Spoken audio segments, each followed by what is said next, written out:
డెఫినెట్గా మీ కమ్యూనిటీలో మీరందరూ చేస్తారా? ఈ వాట్సాప్లో జాయిన్ అవుతారా? మీరు చేసే పనులన్నీ రాస్తారా? చూస్తా నేను కూడా. మీరు ఎవరో ఏం చేస్తున్నారు అని రాయాలా? మీరు అది మా కోసమో మేడం కోసమో కాలేజీ కోసమో అని కాదు. డెఫినెట్గా దానివల్ల హెల్ప్ అనేది మీకు ఉంటుంది, మీ కమ్యూనిటీలో ఉన్న జనాలకి అంటే ప్రజలకి కూడా ఉంటుంది. దానివల్ల మీకు ఒక సోషల్ కాన్షియస్ అనేది డెవలప్ అవుతుంది.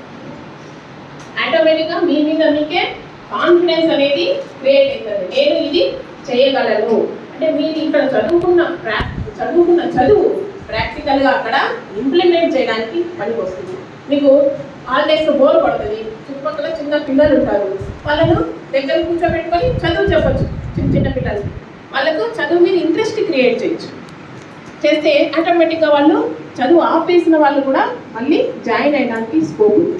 కొంతమంది ఆపేసింటారు, తర్వాత 2-3 years గ్యాప్ ఇచ్చేసింటారు. అలాంటి వాళ్ళు కూడా మళ్ళీ డైరెక్ట్గా ఎక్కడన్నా ట్యూషన్ అది పెట్టుకొని మళ్ళీ డైరెక్ట్ 10th కట్టచ్చు, 7th క్లాస్ కట్టచ్చు. ఇలాంటి ప్రొవిజన్స్ కూడా ఉన్నాయి.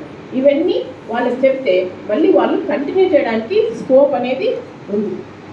కాబట్టి మీరందరూ చాలా గవర్నమెంట్ పథకాలు అలా అదేవిధంగా సేవింగ్ అనేది కూడా వాళ్ళకి ఒక యాటిట్యూడ్ డెవలప్ చేయాలి.